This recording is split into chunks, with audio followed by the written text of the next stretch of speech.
Olá, meu nome é Hulk Chanelli, sou professor universitário, design de produto, sócio criativo da Atom Studios e bem-vindos a mais um vídeo do canal. Nesse vídeo a gente vai mostrar um pouco mais da conversa, uns pedaços da conversa que a gente teve com o Rafael Toledo, que foi até meu coordenador no IED. Ele é especialista e depois eu fiquei sabendo também que ele foi funcionário do Guilherme Sebastiani, então foi muito legal, né? Eu não sabia dessa informação. E o Rafael eu conheci lá na minha jornada dando aula no IED. O mais interessante é que ele é um cara que a gente pode dizer que ele é muito focado e muito especialista no que a gente chama mesmo em design de serviço, né? Não necessariamente o serviço em si, mas na pesquisa, empatia, entendimento. Como sempre, a gente está deixando aqui uns pedaços da entrevista, algumas coisas que foram comentadas e alguns materiais que a gente exemplificou, tá? Um shotzinho bem rápido, mas se vocês quiserem ver a entrevista na íntegra, vão até o podcast Profissão Design, tá? E lá vocês vão ver a entrevista com o Rafael, tá? Porque ele fala muita coisa sobre design de serviço, beleza? Então não esquece de dar joinha, aperte o sininho para receber mais notificação e roda a vinheta. Maná, maná. Maná, maná. Maná, maná.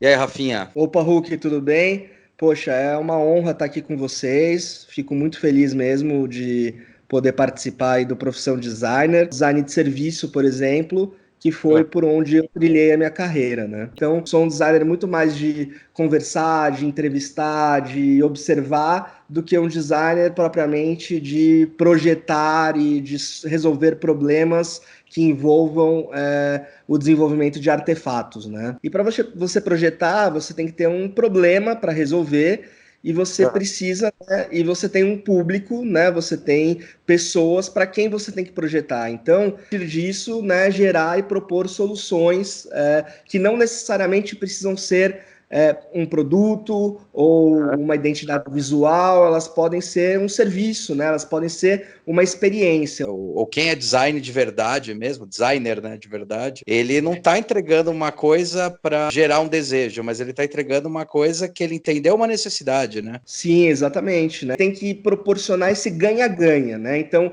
o usuário ganha, a empresa ganha, o mundo ganha, né? Acho que um processo de design que é consciente, ele consegue promover esse ganha-ganha para todos os envolvidos. O design, ele é muito pautado pela pesquisa qualitativa.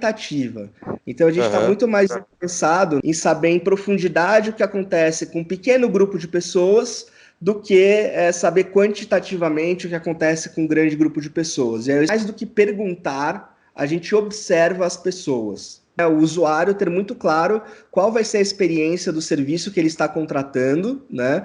E não ter os asteriscos, né? A antropologia tem uma questão que é mapear os extremos, né? É interessante porque, na verdade, para poder fazer um mapeamento de quais você vai entrevistar, você primeiro já faz um levantamento e um posicionamento deles, né? É que nem você disse, existe todo um método por trás, né, e ferramentas, né? Ele aprende isso na faculdade, ele se empodera e para resolver cada tipo de problema, ele usa ali na sua caixinha de ferramentas as ferramentas que mais se adequam a isso, né? Então, design não é algo arbitrário.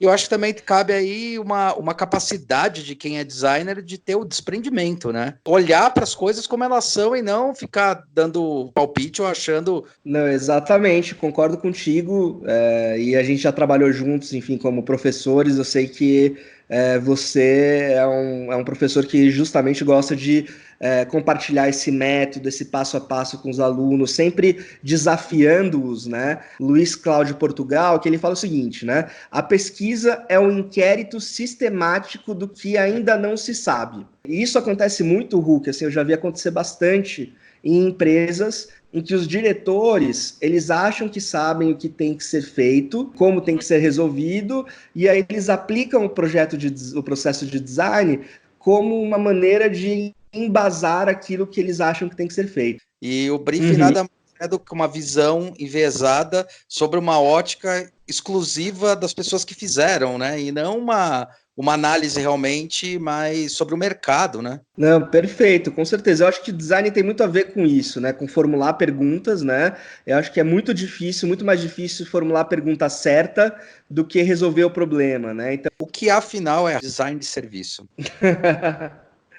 boa pergunta. Na verdade, várias pessoas me perguntam isso. Design de serviço, né? Assim como você pode projetar uma cadeira, um automóvel, uma identidade visual, você pode projetar um serviço. Você pode projetar a maneira como as pessoas interagem com determinada empresa, né, ou determinado serviço público. Desenhar o serviço tem muito a ver com isso, né? Projetar essas jornadas e entender justamente essas experiências que pessoas têm nos diversos pontos de contato e nos diversos momentos. Tem uma coisa interessante nisso que eu sempre levo na minha cabeça, assim, até que é a teoria da comunicação, né? Você tem o emissor, o canal e o receptor, né? Então a gente trabalha justamente nesse canal, né? Entender dos códigos, os signos, o contexto, né? São formas, né, diferentes. Você falando até nunca tinha parado para pensar exatamente nisso, mas faz todo sentido, né? Porque você tem ali um serviço que emite, né, diversas mensagens via, né, determinado tipo de canal, e aí você tem o receptor que cada vez mais é um construtor de significado também. E de fato, assim, o trabalho do design, em princípio, né, no início, no cerne, é tentar entender todos esses serviços, né? É tentar entender tudo que está envolvido nessa relação entre pessoa, o que ela está se relacionando, né? Que pode ser um objeto, o touchpad ou qualquer coisa assim, né? A gente não é tão nova assim, porque a gente sabe que faz parte da nossa profissão, que é a famosa, já até encheu o saco, né? Quando o pessoal fica falando de UX, né?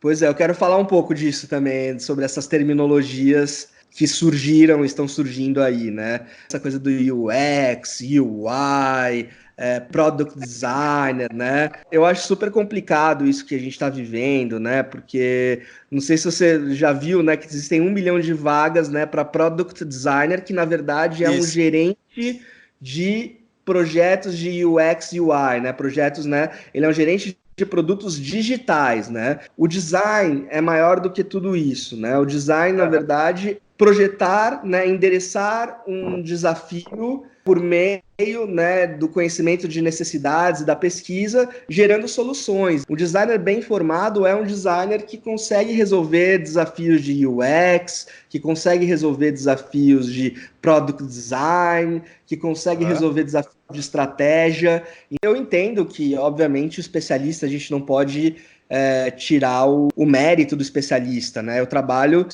com especialistas em UI, por exemplo. Putz, os caras sabem muito, entendem, né, detalhes, né, do pixel, da colunagem, da tipografia. Eu acho que os especialistas, eles são muito importantes, mas a gente não pode viver num mundo só de especialistas. Que eu acho que os designers têm essa questão de serem maestros de orquestra e não maestros numa questão de estarem numa posição privilegiada, mas maestros no sentido de conhecer o som de cada área. Quase que você falou disso aí, eu achei interessante que eu fiz um paralelo direto ao clínico geral, né?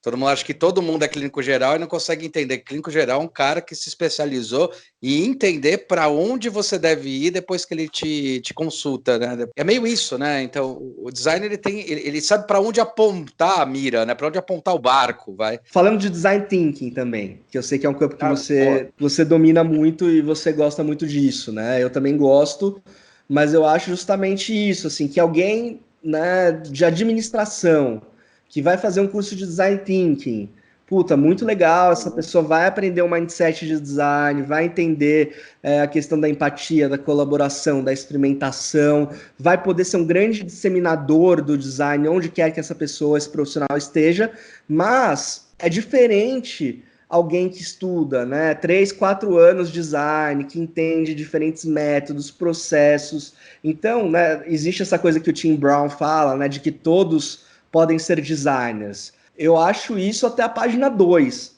Mas o que eu acho importante quando eu falo que é ponta de lança esse teu trabalho, eu acho incrível, porque é dele que, na verdade, deveria se embasar todos os subsequentes projetos, né? Porque dela sai toda a base das futuras ações, cara. Dá até para fazer uma gestão e um planejamento estratégico de curto, médio e longo prazo para as empresas e para os negócios, né? E aí a gente cria um roadmap, né, de implementação das ideias. Então, é isso que você falou, é meio que o princípio gerador de tudo que vai vir após a etapa de análise e síntese. Quero, na verdade, parabenizar você aí você e seu sócio pela iniciativa, porque, assim, acho fundamental essa questão de gerar conhecimento na área do design e acredito que tem muita coisa que a gente pode fazer. Você sabe que eu te admiro muito, você é um cara que faz a diferença, né, e gera, na verdade, muito valor aí para os alunos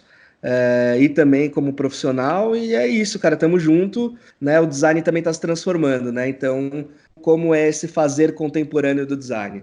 Valeu, Rafinha, também te admiro pra caramba, justamente pela área que você trabalha. Queria agradecer pra caramba você ter se disponibilizado aí. Eu acho que aqui tá um grande start, galera, para tentar entender o que o designer ele vai por vários meios e o que o Rafa faz, da maneira que ele faz, é sim o início de qualquer trabalho, deve ser o início de qualquer trabalho de design, não importa quanto tempo você tenha para fazer, mas você tem que fazer isso é o diferencial, entregar relevância, né? Entender as dores. Galera, dá um seguir aí nos podcasts, acompanha a gente aí no YouTube. Tamo junto aí, a gente se fala para falar do Traduzindo Segurança.